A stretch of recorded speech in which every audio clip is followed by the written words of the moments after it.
तो गाइस अपना होमवर्क था ये, ठीक है। पहले अपन लोग एक क्विक रिवीजन जैसा ले लेगा छोटा सा, टाइप्स ऑफ मैट्रिसेस का ही, क्योंकि बच्चा तो कुछ था नहीं।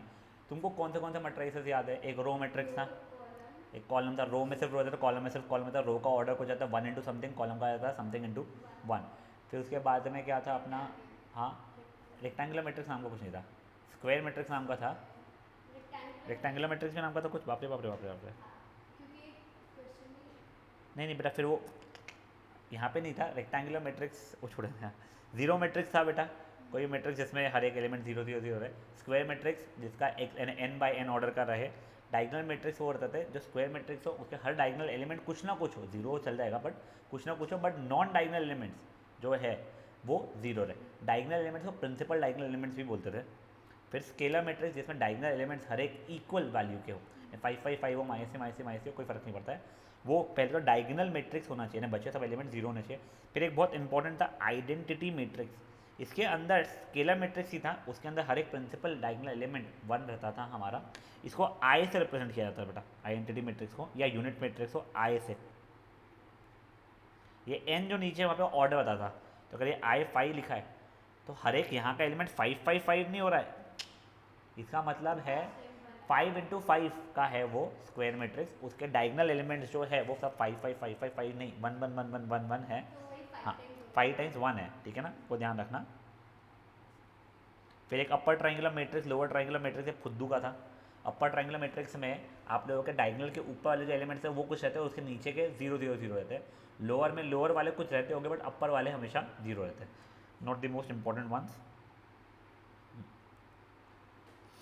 क्वेश्चन नंबर 1 का कोई भी सब पार्ट तुमको नहीं आया है, हाँ तो अगर उसका कुछ भी नहीं दिया तो रेक्टेंगुलर मैट्रिक्स लिख दो तुम भले, ठीक है। और कोई ऐसा इसका जो तुम्हें नहीं आया है? Question number 2, question number 3, 4, fourth है।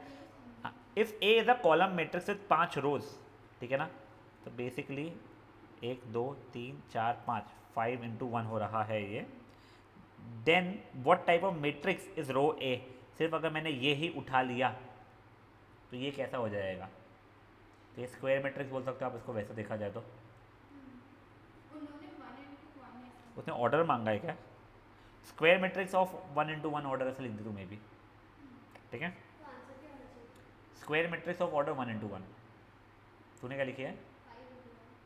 नहीं ना बच्चा, 5 इंटू 1 तो तेरा कहते ये पूरा का पूरा उसका था, उसने कोई भी एक रैंडम रो निकाला है उसका, तो 1 इंटू 1 का ऑर्डर का हो जाएगा। Question number 5 any one? Six का कोई पर्टिकुलर एलिमेंट नहीं आया हो। देखो ये क्वेश्चन नंबर 6 के पैटर्न का ना centre point, at least centre point, हाँ बेटा पूछा ही है, यानी यूनिट टेस्ट में, मिड टर्म में नहीं पूछता वो, यूनिट टेस्ट में पूछा ही है 20 मार्क वाले पेपर में 3x3 ऑर्डर वाले का, ठीक है। डाउट है उसमें कुछ भी? Question number 7, question number 8, question number 9 का कोई भी सब पार्ट नहीं, चलो great. Question number 10, question number 11, question number 12, question 12 नहीं आया देख, तो समझा था को वीडियो में एक क्वेश्चन जो था, ठीक है। देख पहले तो क्या दिया गया है, 2x3 का मेरे पास मैट्रिक्स एक है, तो 2 रोज और 3 कॉलम्स है मेरे पास में। अब यहाँ पे हर एक एलिमेंट या तो 1 है या तो 2 है, this could have been either 1 या 2, 1 या 2, 1 या 2, 1 या 2, 1 या 2, 1 या 2। तो ये बात डिफरेंट कितनी पॉसिबिलिटीज अवेलेबल है ये डब्बे के लिए, तो 2 पॉसिबिलिटी यहाँ पे, 2 possibility, 2 possibility, 2 possibility, 2 possibility, 2 possibility, तो 2⁻6 विच इज आई थिंक 64 हो जाएगा इसका आंसर। अब देख नेक्स्ट वाला 2x2 का ऑर्डर का है, 1 2 या 3 पॉसिबिलिटी, तो 3 पॉसिबिलिटी 3 3 3 3, तो 3 की power 4 which would have been 81, ठीक है। कर ले एक बार उसको करना। अब देखो ऑपरेशंस, ऑपरेशन मतलब एडिशन, सब्ट्रैक्शन, मल्टीप्लिकेशन, डिवीजन जो होता था, उसमें डिवीजन जैसा नहीं है तुम लोगों को, वेरी फ्रैंकली। अभी अपन एडिशन सब्ट्रैक्शन देखेंगे, मल्टीप्लिकेशन अभी नहीं देखेंगे। एडिशन सब्ट्रैक्शन पहले तो 2 मैट्रिक्स में तभी हो सकता है जब ये दोनों दोनों मैट्रिक्स कंपेरेबल हो। कंपेरेबल मतलब याद है जब उनका ऑर्डर सेम हो, अगर इन दो मैट्रिक्स का ऑर्डर सेम है तो उनका एडिशन में कुछ भी नहीं रहता है भाई। मान लो ये 3 4 -1 8 0 6 प्लस 5 -2 8 6 6 1, तो कुछ नहीं, ये इससे ऐड होगा तो 8, ये इससे, नंबर ऑफ एलिमेंट्स नहीं, ऑर्डर सेम हो। ये 2 × 3 का है तो ये भी 2 × 3 का ही हो, तो करस्पॉन्डिंग जो एंट्री आती है उनको ऐड करना पड़ेगा मुझे। ये तो वो जाएगा 2, फिर वो दोनों का मिला कर जाएगा 7, ये जाएगा 14 6 7। समझा ये चीज़? पक्का? यही अगर सब्ट्रैक्शन होता तो कुछ नहीं है, माइनस कर लेता, 3 - 5 हो जाता था मेरा -2, 4 माइनस और -2 हो जाता मेरा 6, ऐसे कर कर क्या होता जाएगा। Fair enough? कोई इशूज़ है? अब देखो बच्चा, ये तुम्हारा एडिशन और सब्ट्रैक्शन बेसिक वाला हो गया है। अब इसके बाद में कुछ फालतू की बात है। Addition of matrices commutative. Commutative का मतलब क्या जाएगा, a + b की वैल्यू b + a के बराबर होगी। सब्ट्रैक्शन इज नॉट कम्यूटेटिव, वैसे जस्ट बता रहा हूँ, ठीक है ना। नेक्स्ट चीज़ है, इट इज़ एसोसिएटिव, यानी a + b को पहले ऐड करके फिर c को ऐड करूँ, या फिर b + c को पहले ऐड करके फिर a को ऐड करूँ, चल जाएगा मुझे, फाइन। नेक्स्ट, मेरा बेटा a में कोई null matrix of the same order को ऐड कर दूंगा, या फिर नल मैट्रिक्स में a of the same order को ऐड कर दूंगा, तो still I will remain at a only. फालतू की बात हो गई ये तो, ठीक है बेटा। a में अगर इसी का नेगेटिव को ऐड करूंगा तो नल मैट्रिक्स बन जाएगा, ठीक है। इसे बेटा एडिटिव इन्वर्स बोल देते हैं। एडिटिव इन्वर्स का मतलब क्या होता है तुम लोगों को याद है? बाई एनी चांस अगर 8 है तो इसमें क्या ऐड करूँ कि आंसर मेरा 0 आ जाए? माइनस, ठीक है। तो जस्ट ऐसे ही बताने के लिए मस्ती की हुई है उसने। Multiplication bye scalar. अब देखो यहाँ पे ना मैं दो वेक्टर्स को, दो मैट्रिक्स को मल्टीप्लाई करना नहीं सिखा रहा हूँ अभी, वो आगे करेंगे अपन लोग। अभी मैं कोई एक ए मैट्रिक्स करके है मेरा, मान लो 3 4 -1 6 2 8 कुछ, ठीक है। तो अब मैं कर रहा हूँ 3 से मल्टीप्लाई इसको, तो ये 3a, तो वो हो जाएगा क्या, हर एलिमेंट यहाँ का 3 3 3 3 3 3 से मल्टीप्लाई हो जाएगा, तो दैट विल बिकम व्हाट, 9 12 -3 18 6 24। कोई इशूज़ इसमें? पक्का? तो ये होता है स्केलर मल्टीप्लिकेशन, फाइन। तो अगर मान लो मैं आपको एक ए मैट्रिक्स दे दूँ, एक बी मैट्रिक्स दे दूँ, दोनों कंपेरेबल है यानी ऑर्डर सेम है, फिर मैं पूछूंगा आप मुझे 5a + 2b बता दो, कर सकोगे ना? ए को पहले 5 से पूरे एलिमेंट से मल्टीप्लाई कर दिए, बी के हर एक एलिमेंट को 2 से मल्टीप्लाई कर दिया, फिर दोनों को ऐड कर दिया अपन ने, तो that would be an like ये मल्टीप्लिकेशन बाई ये। अब सुनो, वेरी फ्रैंकली स्पीकिंग, इसमें मुझे तुम्हें समझाने के लिए बहुत सारे एग्जाम्पल्स नहीं है, तुम खुद से ही करना रहेगा। तो एग्जाम्पल नंबर 1, अब ये वेरीफाई करना है a + b + c = a + b + c। अब देखो ये जो ब्रैकेट है ना, इसको इज्जत देना पड़ेगा, पहले LHS लेना पड़ेगा, b + c को तुमको ऐड करना पड़ेगा जो भी है तुम्हारा, उससे जो आंसर आएगा फिर उसको a से ऐड करके निकालना पड़ेगा। यहाँ पे सेकंड वाले में पहले a + b करना पड़ेगा, जो आंसर आएगा उसमें c को ऐड करना पड़ेगा, दिखाना पड़ेगा हाँ ये इक्वल हो रहे हैं। ये क्वेश्चन अगर पूछो 2 मार्क का पूछता है। एग्जाम्पल नंबर 2, 2a - 3b तुमको निकालना आ जाएगा। अब देखो ये एग्जाम्पल नंबर 3 में क्या है ना बेटा, इसने सिर्फ एक डायगनल एलिमेंट बता दिया है, मतलब ये स्क्वायर मैट्रिक्स है, इसका रियल फॉर्मेट क्या हो रहा है बच्चा, 1 0 0 0 -2 0 0 0 5, ये हो गया मेरा a। वैसे ये b लिख पाऊंगा, मुझसे उसने इसका मांगा है वैल्यू। ये अगर MCQ में आता है, तुम्हारा आंसर 3/3 के फॉर्मेट में अगर दिया हुआ है तो वैसे लिखना, तुमको डायगनल एलिमेंट से फॉर्मेट में दिया हुआ है तो जैसे इन लोगों ने लिखा है वैसे लिख लेना। ये हो गया एग्जाम्पल नंबर 3 तुम लोगों का, जैसे उसने किया हुआ है। एग्जाम्पल नंबर 4 भी ईजी है, तुमको ये प्लस ये इक्वल टू ये दिया गया है, ट्राई करोगे तुमको जम जाएगा, स्ट्रेस नहीं आएगा, ट्राई करके देखना एक बार इसको, एग्जाम्पल 4 को भी। Same goes with example number 5। Example number 6 काम का नहीं है एक्चुअल में, ना 7 काम का है। Example number 8 is a very good question. अब देखो चलो एक काम करो, फर्स्ट आप लोग पहले ना टारगेट रखते हुए टिल एग्जाम्पल नंबर 5 करो। आप लोगों के मोबाइल में वो है PDF डाला हुआ, उसमें से एक काम करो, मेरी बुक यहीं पे ही है, तो आप लोगों को मैं यहीं से बुक दे देता हूँ ना मेरी। ये देखो ये ना बड़े ओल्ड बुक है वैसे, ठीक है। तुम लोगों की जब न्यू बुक्स तुम लोग अगर लोगे तो पेज नंबर पक्का डिफरेंट रहेगा, कि कई चीज़ें कटी हुई है, तो ये वाली मेरी जो बुक है उसमें से अभी के लिए आप लोग जो भी पेज नंबर दिख रहा है 100 से आप लोग करना स्टार्ट कर सकते हो।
तो आई थिंक तुमको एग्जाम्पल नंबर 6 तक के बोला था ना मैंने करने के लिए, हाँ 5th तक है। अब देखो 6 ऐसा कुछ है नहीं, अगर वो क्या बोल रहा है b और c इक्वल है तो उन दोनों को मैं ए ऐड कर सकता हूँ, तो मैं a plus B is equal to A plus C बोल सकता हूँ। ठीक है, जब तुम मल्टीप्लिकेशन देखोगे तब तुमको इसका इंपॉर्टेंस नहीं बोलूँगा, पर मल्टीप्लिकेशन में थोड़ी कुछ डिफरेंट चीज़ चलने वाली है, तो तब की तब देख लेंगे। स्ट्रेस मत लो तुम लोग एक बार एग्जाम्पल नंबर 6 का या फिर एग्जाम्पल नंबर 7 का, कि अगर a प्लस बी और a प्लस सी इक्वल है तो a काट दिया, b प्लस सी बच रहा है, इसे बहुत स्ट्रेस मत लो। अब ये देखो, find a matrix A such that, तुमको ये दिया गया है फिर बी और सी ये है, पहले सब कुछ गया चलने में, तुमको ये तो समझ में आ रहा है ना कि ये सबके ऑर्डर्स ए बी और सी के ऑर्डर्स सेम होने चाहिए थे। हाँ, तो मेरा जो भी है मैं सोचता हूँ 2a इसको उधर ट्रांसफर कर लिया, 3b माइनस 5c के बराबर रहेगा, तो पहले इसकी वैल्यू निकाल लिया मैंने, जो भी फाइनल आंसर देता है that is equal to 2a, फिर 2 को इधर बेच के 1/2 हुआ, हर एक एलिमेंट को हाफ हाफ हाफ हाफ कर दिया, तो आंसर आ जाएगा मेरा। अच्छा example, example number 8, example number 9 तब देखो बच्चा लोग, ये और बेटर क्वेश्चन है, एक बार पढ़ो मन में।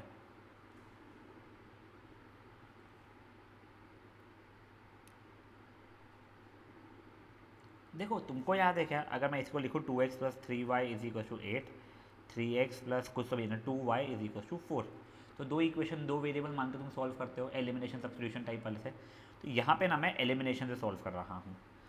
तो जैसे कि मैंने जैसे इसका सोल्यूशन देख के दिखाता हूँ, इसने x को सेम किया है y को, हाँ इसने दोनों इक्वेशंस में multiplying first equation by 2 and second equation by 3, तो y को सेम कर दिया उसने, एंड देख बेसिकली एलिमिनेशन कर रहा है बच्चा वो, तो ये 2x plus 3y is equal to कुछ तो भी था, और ये था 3x plus 2y is equal to कुछ तो भी, इक्वेशन 1 इक्वेशन 2, एलिमिनेशन में मैं y का कोएफिशिएंट सेम कर रहा हूँ, मैंने इक्वेशन 1 को 2 से मल्टीप्लाई किया था, 4x plus 6y is equal to नया कुछ तो भी आ जाएगा, फिर 2 को 3 से मल्टीप्लाई किया तो 9y, नहीं 9x माई बात, plus 6y is equal to something, subtract करूँगा ये कट जाएगा, 4x minus 9x and minus 5x is equal to ये माइनस, ये कुछ तो भी नया आ जाएगा, -5 से डिवाइड करूँगा मैं, उसे निकाल लूँगा। अब मेरे को x की वैल्यू पता है, अब -1/5 सॉरी, हाँ -5 से डिवाइड करूँगा, मैंने -1/5 से मल्टीप्लाई किया, तो अब बच्चा जैसे ही वो आ गया x की वैल्यू आ गई, यहाँ पे डाला या यहाँ पे डाला, y के निकाल लूँगा मैं। तो ये एग्जाम्पल नंबर 9, ट्राई करना, ये भी कोई डिफिकल्ट नहीं है। ठीक है, 10th एक बार रुक जाओ, टिल 9th तुम लोग कर लो फट से, यानी 2-3 ही तो करना है, 6-7 नहीं करना है, 8 और 9th कर लो तुम लोग पहले एक बार, तो बुक को ही रेफर करके करते रहो, स्क्रीन पे भी ऐसा दिख रहा है बट जैसा आप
क्वेश्चन नंबर 9 में तेरा बोलना एक्स सही आया ना तेरा, वाई सही आया तेरा, क्या है वाई की वैल्यू तेरी? तो कोई भी एक बार इक्वेशन में फिर से डाल, ओरिजिनल इक्वेशन जो दी हुई है देखा,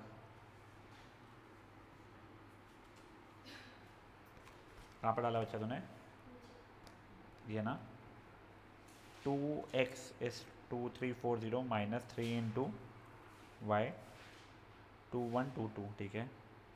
देख तूने माइनस को प्लस बना दिया बच्चा, यहाँ पे वो माइनस था ना, तो अगर 300 डाल, अगर तू -3 डालते तो -6 रहेगा बेटा फिर ये, ठीक है। ये -6 ये ठीक है, ये ठीक है, ये ठीक है, तूने ये 6 को -6 बनेगा।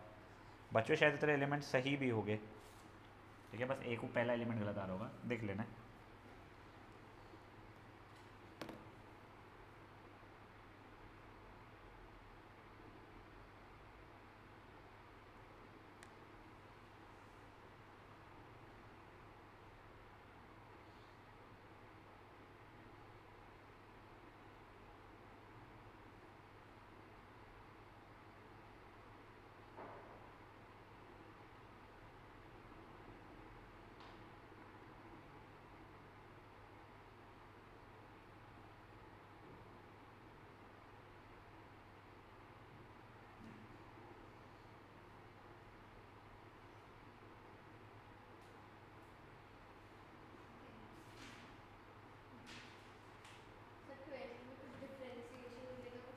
है 12th लॉग का इतना काम नहीं आएगा तुम्हारे को टेबल वेबल देखने का, क्योंकि 12th के बोर्ड में लॉग टेबल के थ्रू नहीं निकालना पड़ता है आंसर, आप लोगों को उसका दिया हुआ रहता है वैल्यूज़, तो 1.8 की पावर 100 फॉर एग्जांपल उसकी वैल्यू दी भी रहेगी।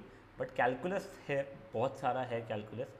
डिफ्रेंसिएशन अगर तेरे को कुछ भी नहीं आता है मानते चले, तो तेरे को 2 दिन में तेरे को तो डिफ्रेंसिएशन सिखा दूंगा मैं, एंड मैं ही नहीं कोई भी, ऐसा नहीं कि मैं भाव हूँ, वैसे नहीं रहा हूँ, कि तेरे को पूरा समझ में आ जाएगा, तो स्ट्रेस मतलब उस चीज़ का हो गया। अच्छा 9th वाला भी, हाँ अब देखो ये 10th वाला जो है ना, वैसे तुम्हारे को अभी तो ऐसा लगेगा कि फालतू की चीज़ है यार, ठीक है। एक बार के लिए एग्जाम्पल को मन में पढ़ लो तुम लोग, क्या दिया हुआ है इसने।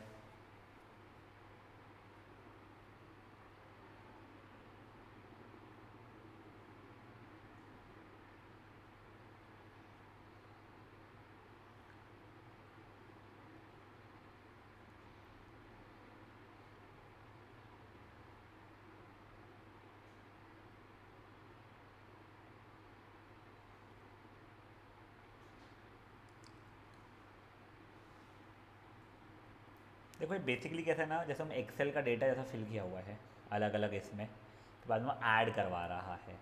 अब इसने रोज़ में book seller A book seller B use किया है, कॉलम्स में maths and applied maths use किया हुआ है अगर पहले मंथ का, तो दूसरे मंथ में भी वही फॉर्मेट यूज़ करना, अलग मत फॉर्मेट यूज़ करना।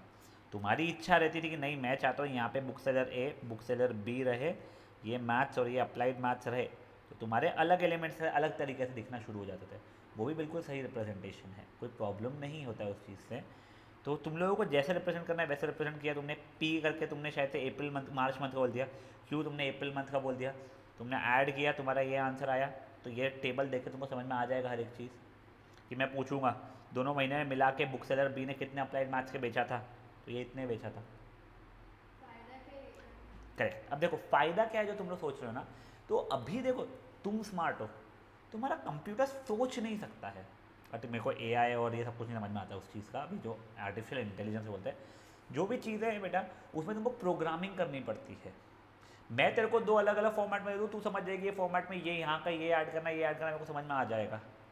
बट अगर मान ले ऐसे मुझे 1000 अलग अलग एंट्रियाँ होगी, यानी मान ले मैं चाहता हूँ कि मेरे पास में 8 9 10th 11th 12th उसमें सेग्रीगेटेड हर महीने के चीज़ें कुछ हो, यानी फॉर एग्जांपल हर महीने का 8 9 10th 11th 12th की कितनी कितनी बुक्स बिकी, कौन से सब्जेक्ट्स की बिकी है, कौन से मंथ में, वैसे सेग्रीगेशन, तो जब डेटा बड़ा हुए जा रहा है, फिर मुझे चाहिए रहेगा 11th स्टैंडर्ड की पूरे के पूरे सालों में मिला के अप्लाइड मैथ्स की कितनी बुक बिकी थी, तो ऐसे समय में मुझे फट से कंप्यूटर पे कमांड डाल तो एक्सेल पे आंसर आ जाता है, तो बैकएंड पे वो ये एडिशन कर लेता है बच्चा। यही तुम्हारे को मैन्युअली बोलूँगा करने के लिए, तुम्हारे को सही फॉर्मेट के डेटा में लेके आना पड़ेगा, ढूंढना पड़ेगा, फिर करना पड़ेगा। ये तुम्हारे को बड़ा ईजी सा लगा है, but when data gets bigger and bigger तब this thing is very helpful, ठीक है। तो एक बार ये फुद्दू सा क्वेश्चन करो, ये जैसे ही होता है यू कैन लीव। ये 10 क्वेश्चन आप लोगों को होमवर्क रहेंगे, बहुत समय नहीं लगाएगा। कल का सेशन का मैं तुम लोगों को ग्रुप में डालूंगा फिर, ठीक है, कि आना है या नहीं आना है, ठीक है। तो अपन कल अगर नहीं करेंगे तो अपन परसों करेंगे, परसों फिर अपन 2 घंटे का करेंगे, फाइन।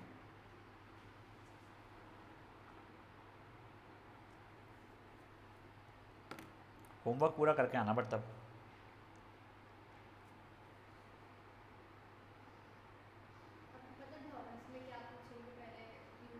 पहले उन्होंने पक्का सबको मट्राइसिस रहता है, मट्राइसिस के साथ में मेजरली क्या होता है ना, कभी कभी डिटर्मिनेंट्स का थोड़ा सा पूछ लेता है कि टिल प्रॉपर्टीज़, या फिर मट्राइसिस प्लस जो पहला जो अपन चैप्टर कर रहे थे वो पूछ लेता है, तो वो चीज़ वेरी करता है। मट्राइसिस तो पक्का पहला पूछेगा ही तुम लोगों को, और तुम्हारा well before time portion complete हुआ रहेगा, that will not be an issue.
याद से होमवर्क आज ही कर लेना, हो 90% चांस है कल हो अपना क्लास, अपन कल भी ले फिर परसों 2 घंटे ले ले, क्योंकि मल्टीप्लिकेशन एक्चुअली में इंपॉर्टेंट बहुत है।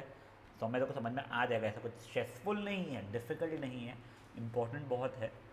मेरा सजेशन यही है, बस प्लीज़ होमवर्क अच्छे से करते रहो। अभी तक का होमवर्क बस फुद्दू था, 3.2 पूरा, बेयरली मुझे लगता है it should take you 40 minutes maximum इसमें से, ठीक है ना। पता नहीं क्या लिखा 9 6 बोल दिया। हाँ ठीक है, चलिए बाय गाइस।